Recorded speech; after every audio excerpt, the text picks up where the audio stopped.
Well, hi, everybody. Richard Petrie here, and I've got John Stanton with me. John is one of our our good mastermind members who's a good implementer. And I originally advertised we'd have Peter Toohey, but he had something come up and couldn't make it. I was going to interview John Stanton next month or the month after, so we've just moved that forward. But John's a great guy. He's a good implementer. We're gonna have a bit of a chat around some of the things that he's done and experiences and takeaways that he's pulled from it and what's worked for him, what hasn't worked for him, and he's going to show us some of the stuff he's done. So I think you'll find it really, really useful to see what John's doing. As always, good to see Damien Farrell here. Hey, Damien, you and I need to connect again soon. Let's just see who else we've got here. Steve Nickel, nice video, Steve. We've got Brett Bakewell White, Dale Morimoto. Okay, so a few names that we haven't seen for a while. John Webster. So okay, welcome everybody. All right, welcome John, and thanks for joining us. I'm really pleased that you can do this with us and share your insights. So why don't you tell us who you are, what you do, and who you do it for? Set the scene. Yes, thanks for the invitation. My name is John Stanton. I'm an architect in Joliet, Illinois, which is southwest of Chicago. We specialize in high-end homes, and we also do a lot of other things related to homes, like additions, remodeling, etc. And we're a design build firm. Before Mastermind, we were pretty much just doing architecture alone, and very seldom did we do construction part. Right. So you came into Mastermind. This is not about Mastermind, but it just helps people implement because they do a whole lot of other things. But you've been in Mastermind probably a couple of years. From a marketing, just tell us from a marketing point of view, because you were part of Dan Kennedy's. You're doing something with Dan Kennedy a few years ago. So where were you from a marketing point of view? Because you kind of had your head around a lot of the marketing, some of the marketing principles. But just take us through the journey of where you were and you know, maybe the early days from a marketing point of view. Well, I knew that I was in some sort of a trouble looking for people or looking for clients, so I jumped on Dan Kennedy's program, and I was on it for a couple of years. But the issue there was I didn't have. I did all the things that Kennedy preached us to do as far as the marketing goes, and it really didn't work because I needed the associate, the architects, learning like I'm doing now with AMI, Architects Marketing Institute. It was so broad, and I was still frustrated. I did what they call lead generators. I created lead generators, what we call monkey's fist. But it wasn't good enough where I could get feedbacks from architects who are in the marketing group, AMI group. And what's nice about that is at least I'm taking that direction of knowing what works, what does not work, etc. Should have turned the phone off. Okay. Dan Kennedy died. I don't know if you know, but he died a few weeks ago. Actually, I think he's still living. He was at a. Yeah, he was supposed to die, but he went into hospice, but then miraculously did well from it. Oh, And really? I Oh, was, I thought he. Yeah. so, Yeah, there was it, another guy, Andy Jenkins, who was a marketing guy who died last week, which really shocked me as well. But anyway, these are some of the guys I've looked at as well and followed. But so okay, so what's some of the early what's some of the stuff you've done? I guess people just want to see what have you done. Have you got something to show us here? What are some of the stuff you've sure. done that worked well, and what's some of the stuff you've done that hasn't worked maybe? Okay, let's And I'm see. going to look at the questions, guys. So John has done a lot of stuff, so it's definitely worth asking him questions as he's going through the stuff to get his feedback, because you get feedback from me all the time, right? But sometimes it's good to get feedback directly from an architect who's doing this stuff and doing it pretty well too. Could I present my, Yeah, you should be a presenter.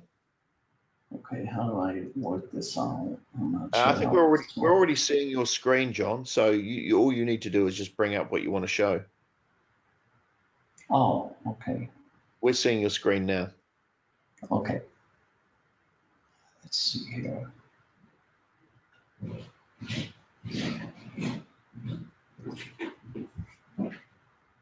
So I'll just Okay, give some I have a background now about general John. I have a general website, just like pretty much run of the mill type. It hasn't really changed much since I joined AMI. But here's this part right here.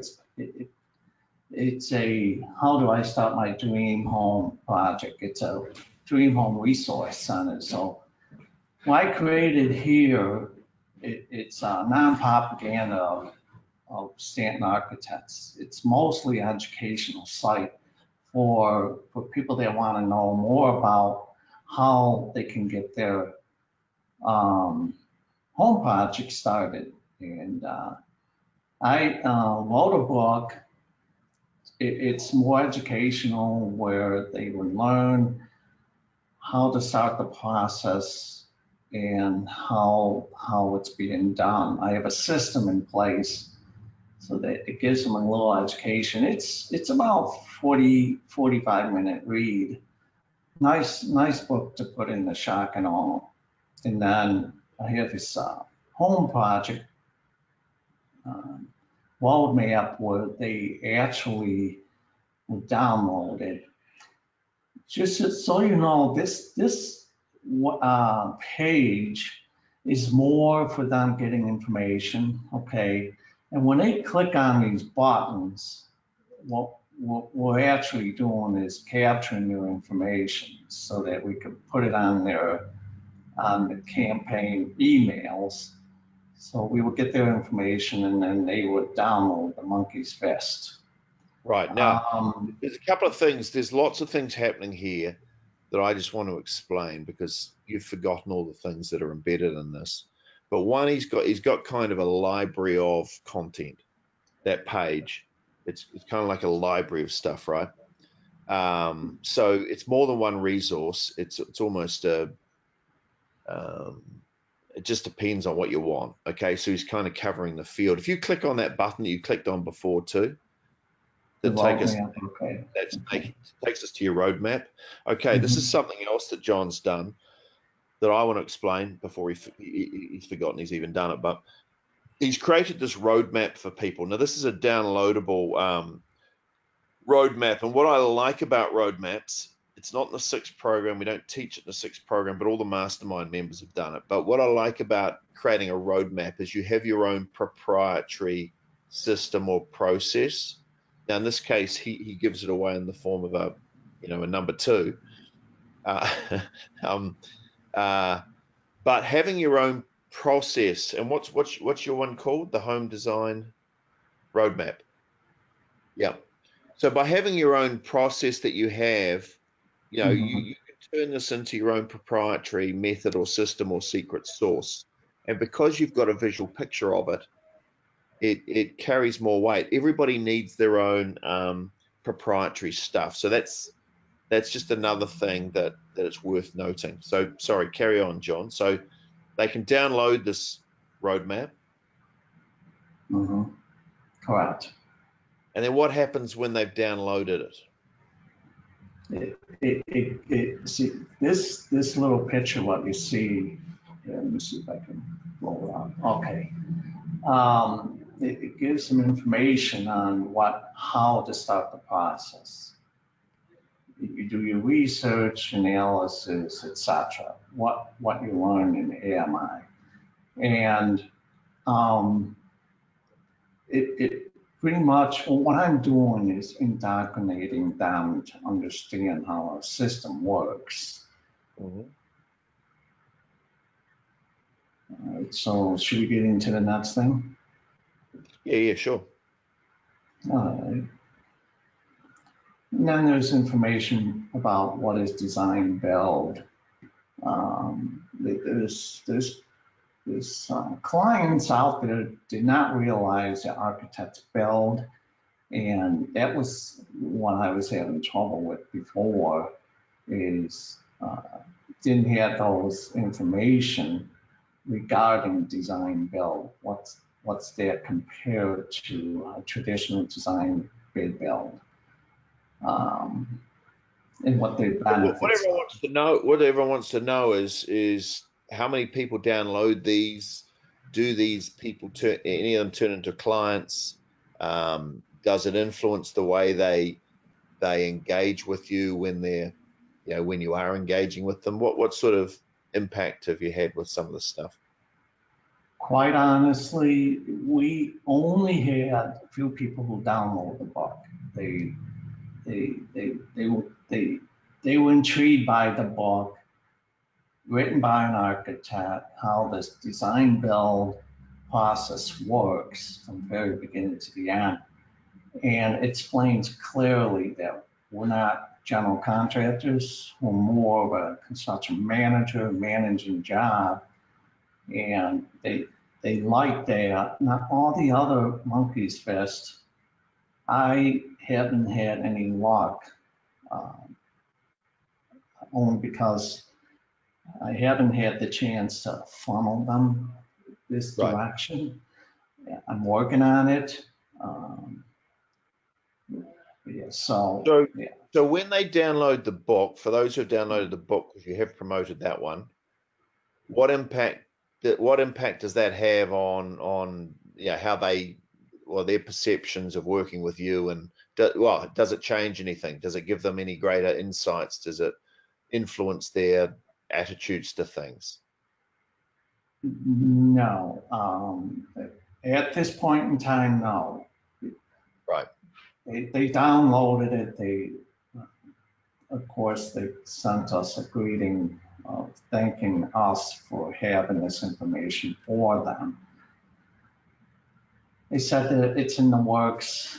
They're thinking about building later, designing and building a home later. They just Right. needed a little information. Okay. The key to this whole thing here is get them when they're starting to think about planning or what have you. It's you want them at the education level from the very beginning to understand your system. Of course, they found my niche. My niche is obviously high-end home. And then I had set a standard. Um, um, it's it's a long process. We all know it's a long process. Yeah. Okay. Okay. So let's move to the recently you were involved. Well, the referral competition. Do you want to talk about that, or the Dirty 30 process, because you were pretty active in that? You want to give Correct. people? Yes. Do not eat alone Yeah. challenge we had, Yeah. and Well, let me just explain the thing Yeah, you did, and then you can explain what you did, because you were, one of the most active. So we ran a little competition within the mastermind group called Never Eat Alone, and it was about, Peter Toohey organized it, but it was about getting your Dirty 30 and going out and actually meeting them and connecting with them. and there were certain points for having a meeting. There was less points for having a phone call. There was less points for doing an email, right? But can you give us, yeah, so John was really active in this and got out there and never ate alone, really. But give us the rundown of what you did, how many people you connected with, and what sort of results or things that triggered. Okay, let me open up my spreadsheet on there. Let's see if I can find it.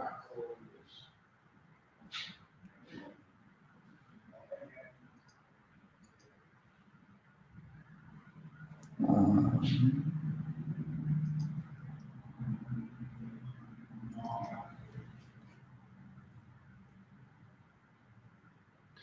So the idea obviously was, you've got a dirty 30, you've got a list of people you're going to, but sending a newsletter once a month is kind of the bare minimum, right? What we need to do is we need to build that network. We need to build the relationship with that network.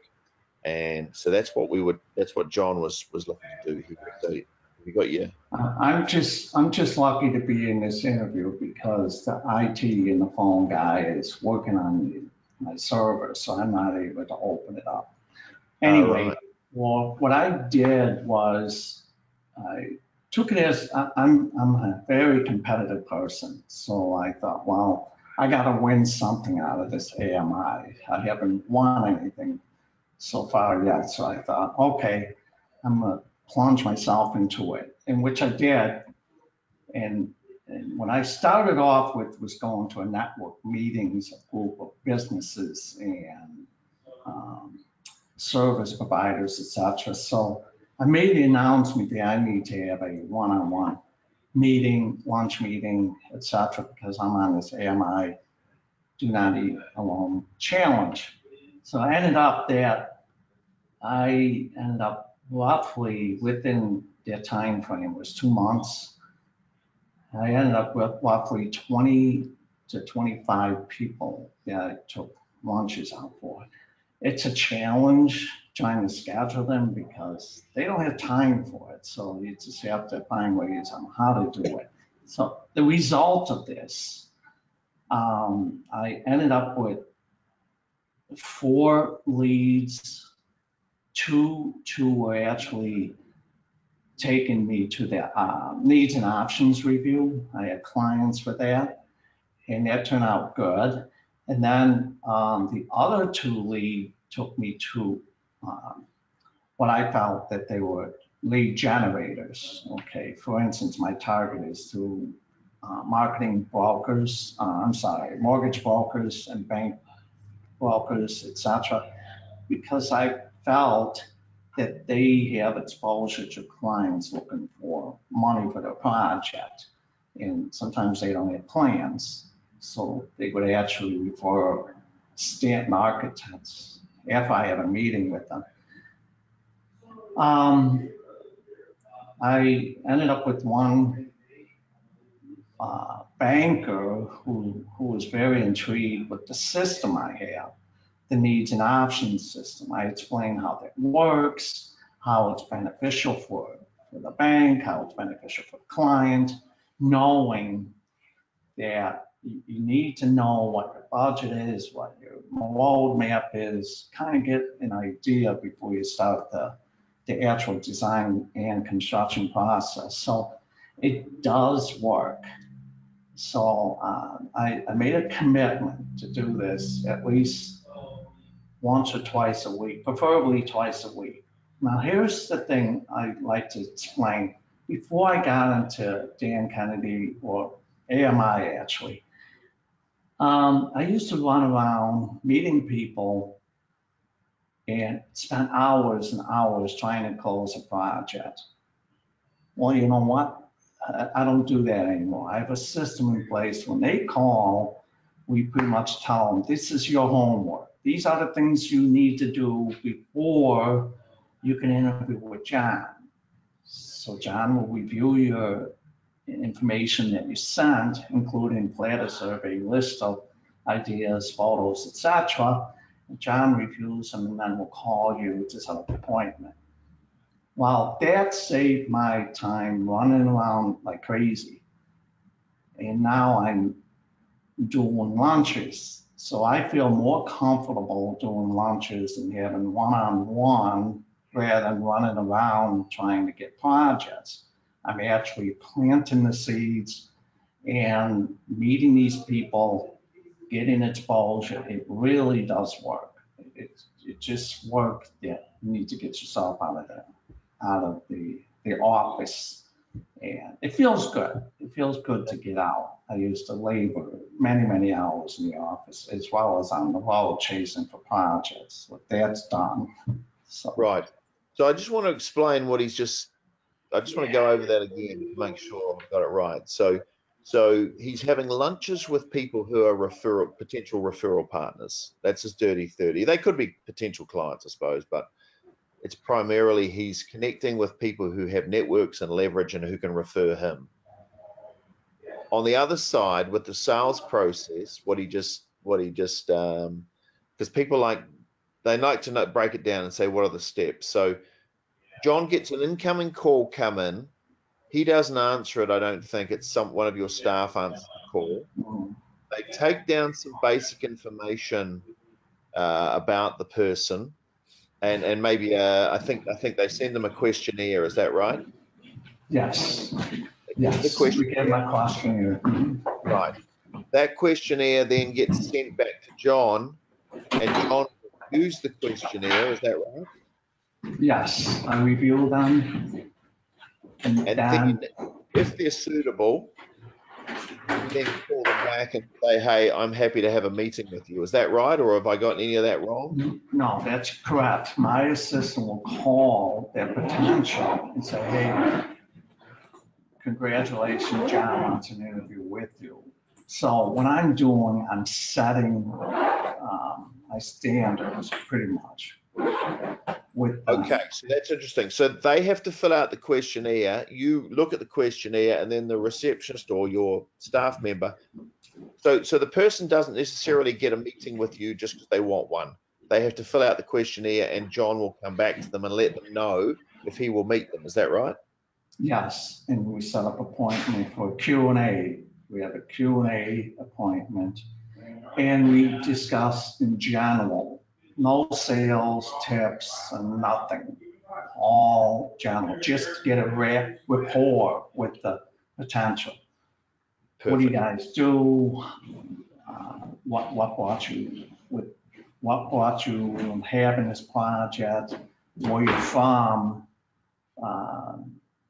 Why are you excited about this project? What is it that you really need? And why do you need me involved? What am I doing for you? That kind of a rapport. Nothing about selling a service at all. It's, yeah. Right. And certainly nothing about giving advice about their project. Oh, absolutely. No advice. However, I gave them a call to action, for instance. I said, well, I'll explain a little bit. Like if you have to feel them out. It's the timing. Because they'll start asking you questions like, how do I start the process? What do I need to do? What can you give me something? So I'll give them a roadmap. Okay. Then and then I'll tell them about the needs and options, how crucial it is to have that. Now, some I'll tell them about the needs and options review that's necessary for them to get started. Some I will give them the project planning path that we have. It's a booklet. It's not free for all on my website or anywhere. I do not give them out for free because it's invaluable when you do that. What you need to do is, hey, this is your baby, and be very selective to give it out to. Sometimes if they want to meet me in my office, I would charge $150 for real quick Q&A and go through the project planning pad so they got something to take home.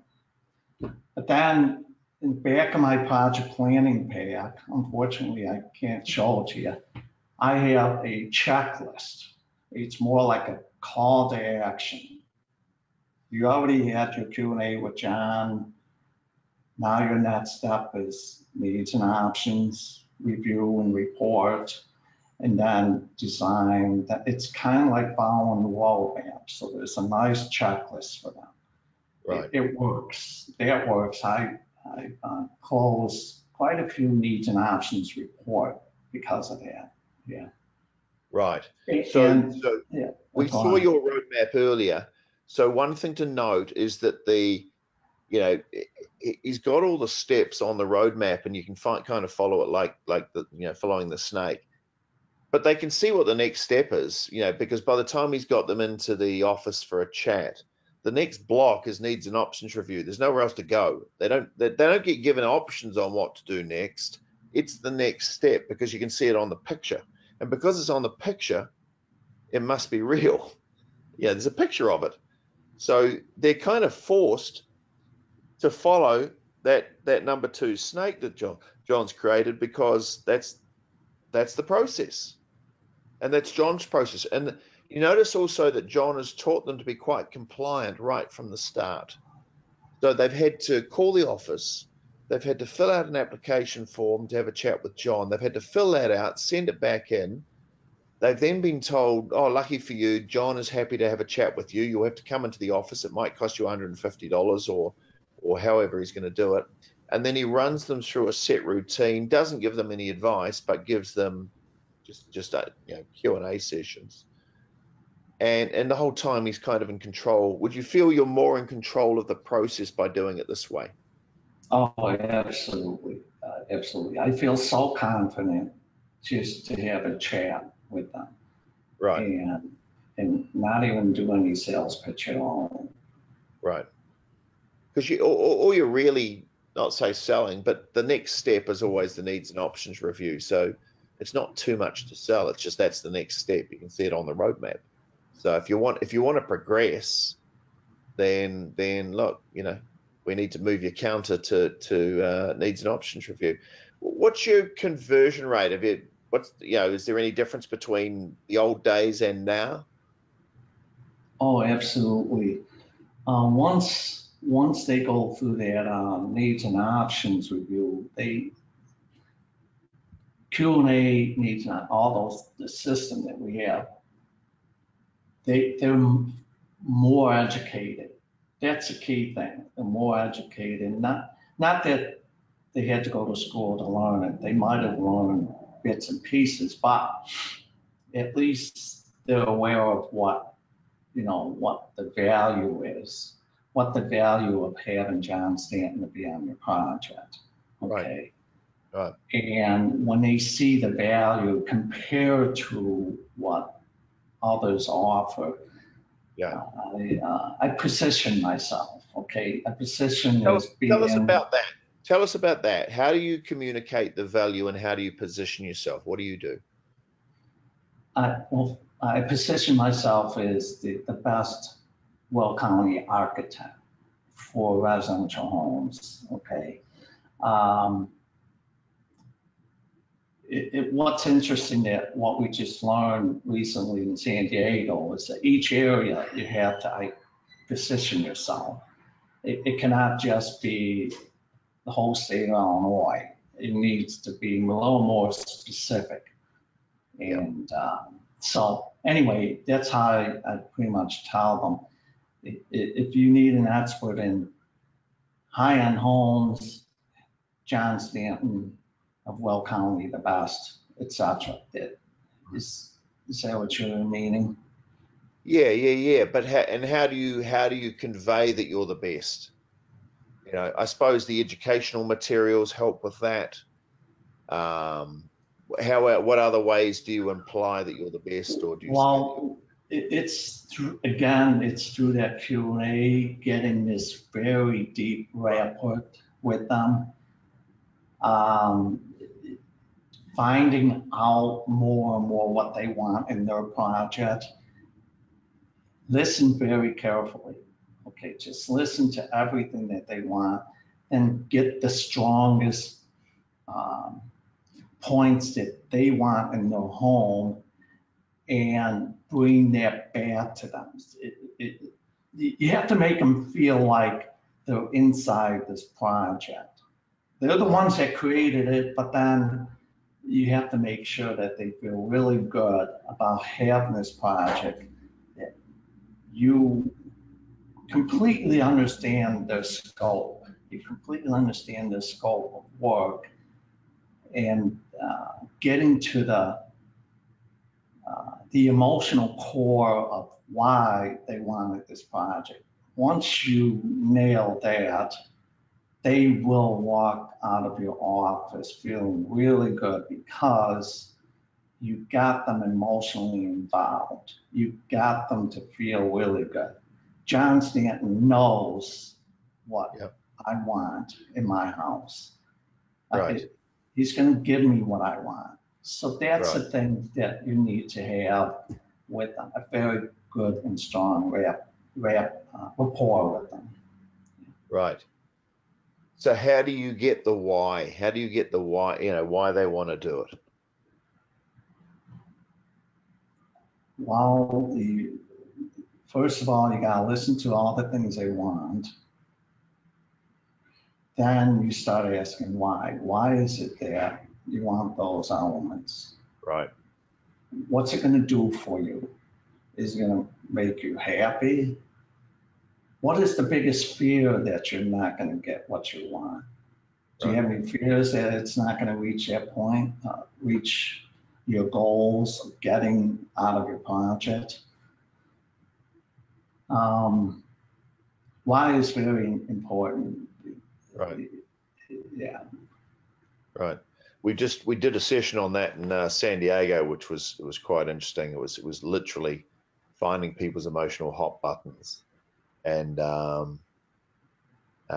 it's kind of exactly the stuff John's talking about. But I fully concur with what John's saying. John's a very good listener because he's partially deaf, so he reads lips. And when he listens to things, he's kind of got a little bit of a competitive advantage that he really does watch people's face, and he really does engage with people when they're talking and giving answers, because one of the reasons is he's reading their lips, right? But it makes people feel that he is really listening to them and really taking attention on everything they're saying, which I think is probably really important to a lot of people, particularly when they don't quite know what they want, but they can see someone is listening so intently. It's a real mark of respect for someone to do that. Now, John has to do it to some degree, but it's actually an advantage that maybe. It is an advantage because what's happening, like you said, the expression on the face, you can actually see if they're really into it. And if you don't see that expression, you need to dig a little more deeper. Right. And once you start seeing, you will notice, once you start seeing an expression of, for instance, tears running down the cheek, you will notice that.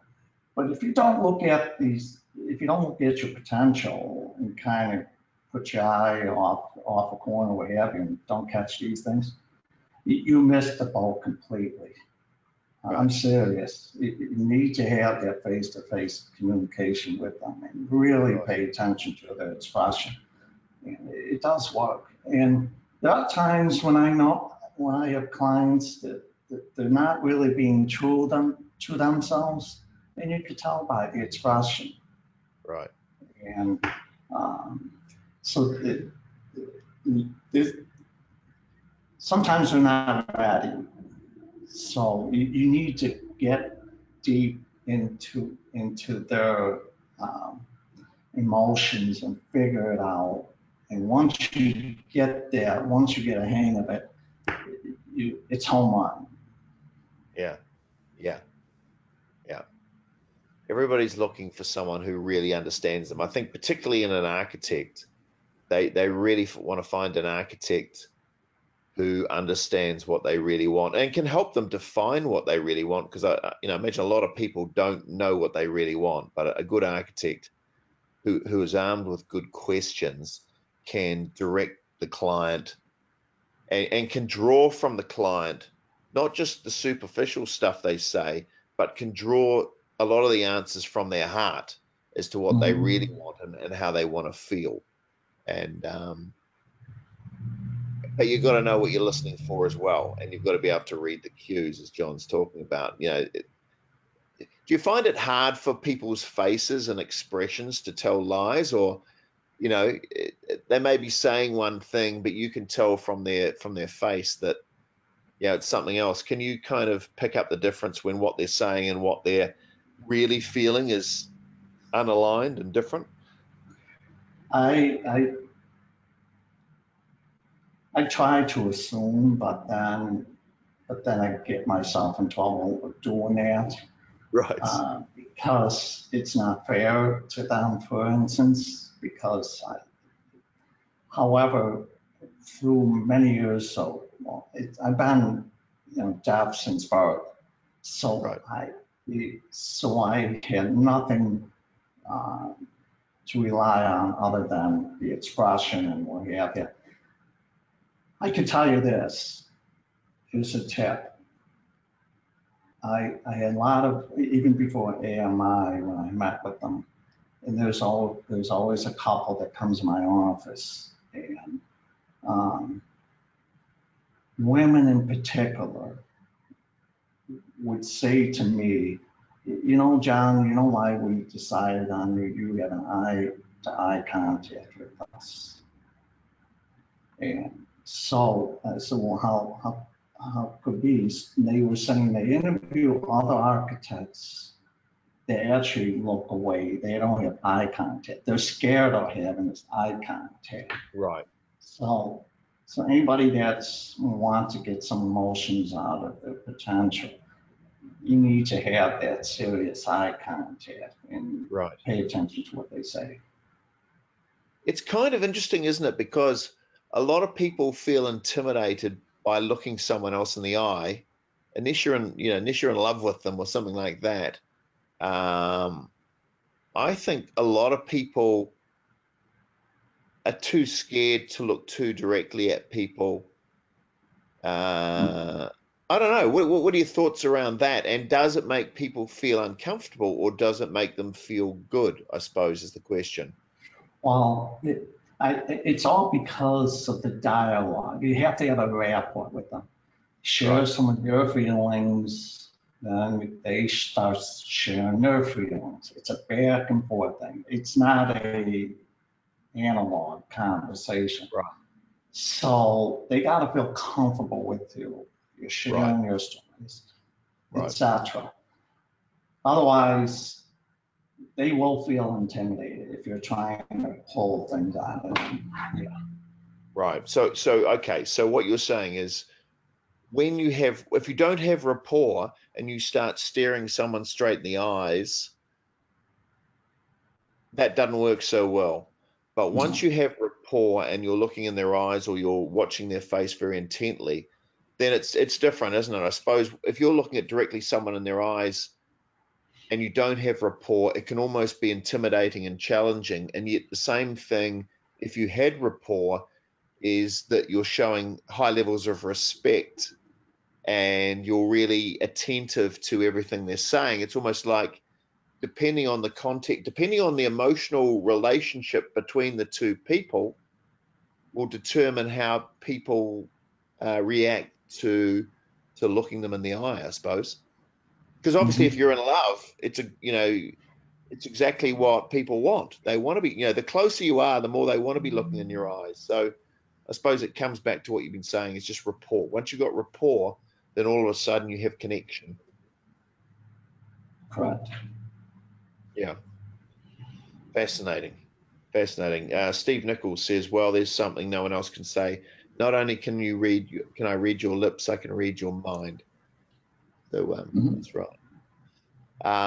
Okay. What other marketing things have you done that's worth bringing up? We haven't scheduled or organized anything here. We're kind of completely on the fly. But what other marketing thoughts do you have, or strategies have you tried that you think people should know about? Um, if you've been in a business for a while and you're so used to chasing people, and once you get those that you turn into client and they come back, so they come back like with repeat clients. The thing with the repeat clients, they're so used to your old Right. fees, Right. low ball fees, etc. So that's where you still need to have a rapport with them, Yeah. even though they think they're going to get their fees right away. Yeah. So it's important to, not to even discuss the project yet. They know that you're real good at it, but it's important to get a rapport with them and start talking about your position, why they came back, what, why, why didn't you go to other architects, whatever, and you're intrigued by what we do. We serviced you well, and there's a price point to this, and so you got to make sure you get them before you give them another quote. Get them sit Right. down, take them out for a drink, take them out for lunch, whatever, and let them feel who you are, that you're not a commodity anymore. Yeah. So, and they will appreciate it. They will appreciate where you're coming from. Yeah. Yeah. I mean, it's basically what you're saying is you have to retrain your old clients who are used to you running around doing a whole lot of free stuff, discounting your fees, coming in cheap, doing out of scope work all the time and not billing for it.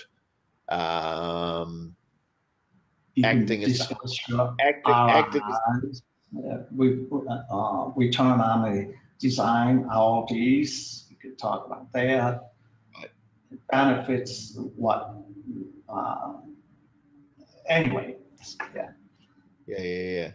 So yeah, so it sounds to me like you've kind of gone through a bit of a shift from chasing and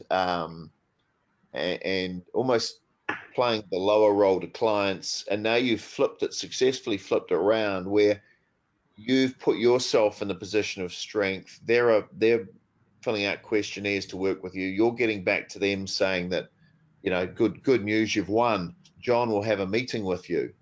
Um, it seems like the power you've managed to move the power shift in your favor by all the things that you've implemented. Mhm. That's true. That's true. Because I tell you, it gave me a lot more time.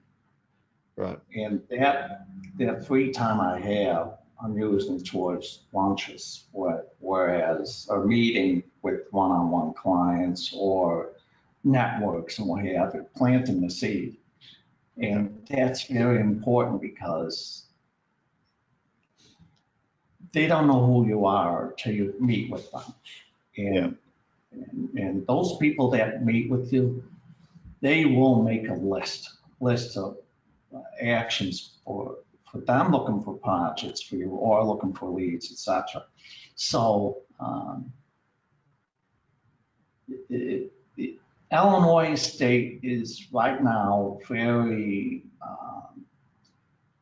somewhat depressed, I feel, but where I'm at, okay. So it's very important for me to go out and start meeting people, Right. and because all this internet marketing we have is good. You got to have a foundation, but you need to funnel them into your website or what have you, whatever it takes. Uh, Email.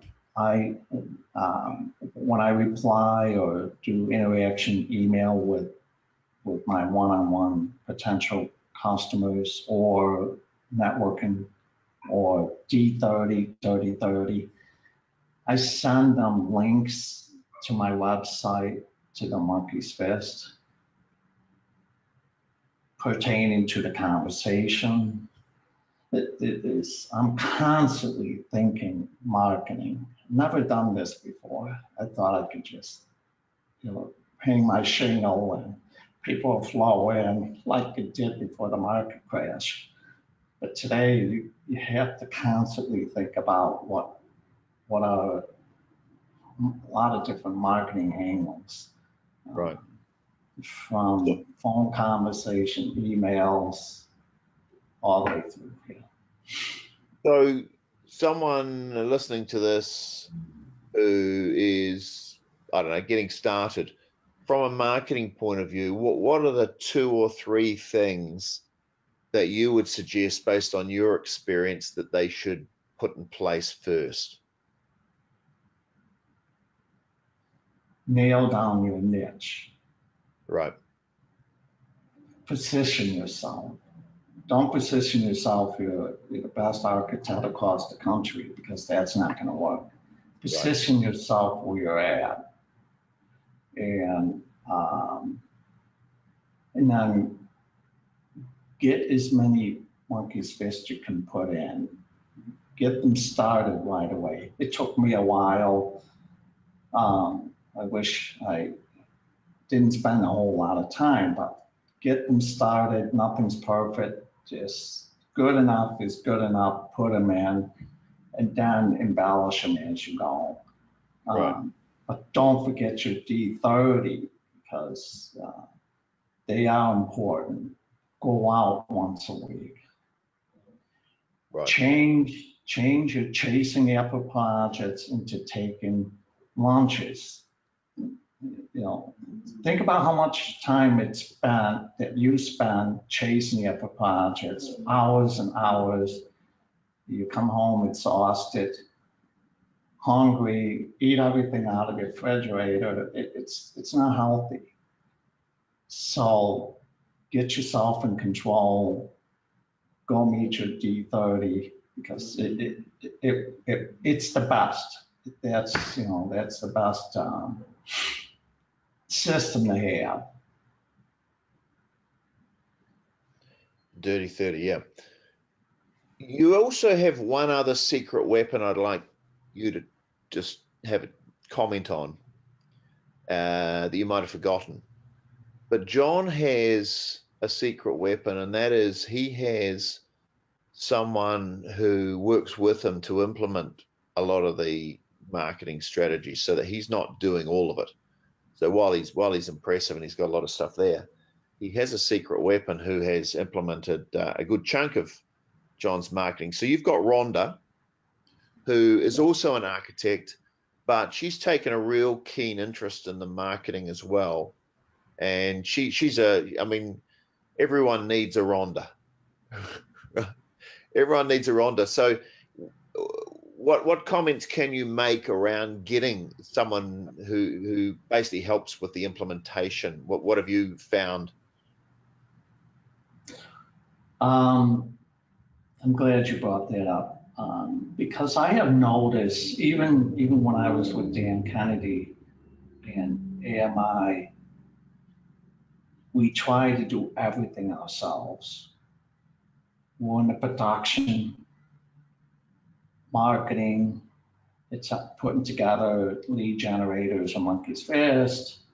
And Rhonda works for me part-time, twice a week, but we have a meeting once a week to brainstorm what we're going to do next. Have a schedule of making sure your monkey's fist are taken care of. And now that we have the system in place, I'm actually having Rhonda to go out and go to network meetings and find people that she can do one-on-one lunches with. It's worth the investment. We like to say that we like to do everything, but it doesn't work. You need to have a team of marketing system. And Rhonda is wonderful. She does interior design too. She's interior design by trade. And She knows InDesign. She puts together great graphics in way of it, and she also knows how to work on the website, which she created the resource page that I showed you earlier. Rhonda did all that. So if you can, I think to, because of the position I was in, I pretty much hired Rhonda before I hired a support team to do the production end of it, because I can handle the production with other subcontractors I use, etc. But most important employee to hire is somebody to take care of your marketing end of it. So that way you're not dragging it. You know, some of us like to drag because we're so focused on the production, not enough on the marketing. And believe me, it works. So, not everybody can get a Rhonda who's also an interior designer and an architect and all that. But what you can do, if you know, John mentioned earlier, get a niche, do positioning, get your monkey's fists up, work the dirty 30, right? Work the dirty 30. Now, you don't necessarily need, they don't need to be super qualified. Sometimes you can get a student, there's a lot of students from the local college or something like that who are really good with a computer. And if you're on any of the training programs, you can just say, go and look at the training program, go through the training program, and I just want you to implement this stuff. But, a dedicated university student or college student, even, they're used to deadlines and they're used to delivering things fast, and they can often get a lot of things up for you. So it doesn't need to be a full-time employee. It could be anywhere from a Rhonda down to, say, a $20 an hour college student, and they can be very good too. Well, what I would say to be careful of, you need a person that you could brainstorm with. You need a person that understands the marketing system, which Rhonda does. Rhonda, she has the intuition of bringing up ideas and what have you, because that's important. When they start putting things together, they'll say, hey, you know what, did John think about this? Maybe this is a better marketing angle, or what have you, or better marketing text. Just getting someone that is extremely expert on the computers and doing graphics, etc., they can miss the boat. What you need is someone to collaborate with you, like what we do with architects. We collaborate to come up with ideas. You have to do the same for marketing. Look at the issues, evaluate it, study it, and collaborate it and come up with something of your own, obviously. You can learn it from other architects, but then it gets back to you in your niche. How appropriate is it before you start marketing it? Fantastic. So I'm going to bring this to a close, but one of the things I've picked up from John, and it's something we're always saying, and probably the people on this call, a lot of you on this call are kind of already there as well, because I see you on these calls every week. But one of the things I teach early on is that you're a marketer of architectural services first, and then you're an architect second. And you can see from listening to John really is a marketer of architectural services. Yes, he's a great architect, but he's constantly thinking about marketing because he has to.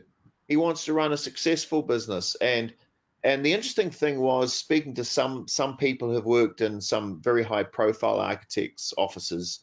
I think Frank, one of the guys, a Spanish, Mexican gentleman worked for Frank Gehry, And he said they're always marketing. They're always marketing. They look like they're not, and they pretend they're not, but they're constantly marketing. Even these famous architects are thinking about how they're positioned, what their niche is, how they're going to get the next contract. They're constantly marketing in their head, and they're doing architecture. You can't, unfortunately, look, in really good times, you can maybe just be an architect and the phone rings. But even then, if you don't position yourself in a certain position, you're going to get all sorts of projects.